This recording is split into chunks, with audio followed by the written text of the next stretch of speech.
Have you ever found yourself endlessly scrolling, watching just one more reel while something important waits? You're not lazy. You're not broken. You're trapped in something deeper. Procrastination. But what if I told you, procrastination isn't your enemy? It's actually a message, a warning sign from your own brain. Let's break this down. Procrastination isn't about time management.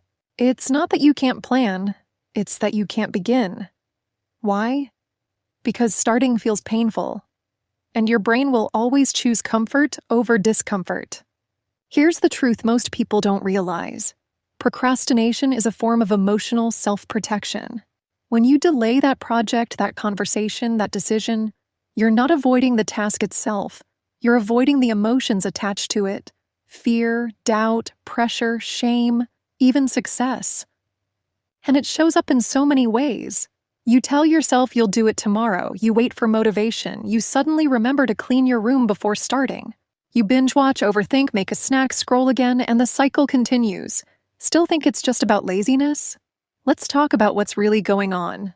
Procrastination has many root causes. Fear of failure. What if I try and it doesn't work? Our fear of success. What if it works and I can't handle it? Perfectionism. If it's not perfect, it's not worth starting. Overwhelm. Where do I even begin? And dopamine. The brain chemical that rewards quick pleasure and punishes long effort.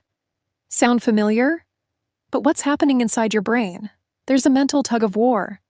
On one side, your prefrontal cortex, the logical planner. On the other, your limbic system, the emotional survivor.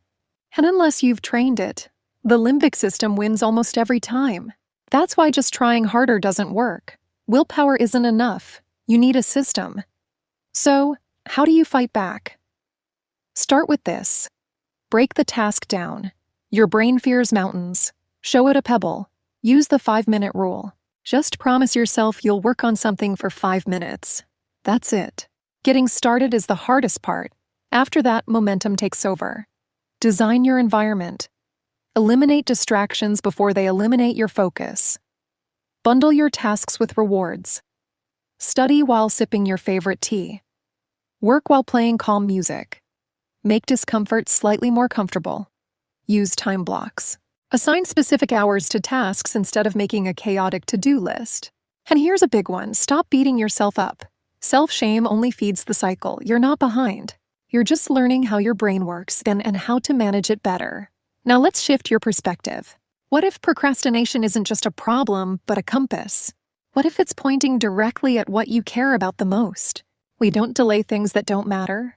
We delay the things that scare us because they matter deeply. So maybe, instead of asking, why am I procrastinating?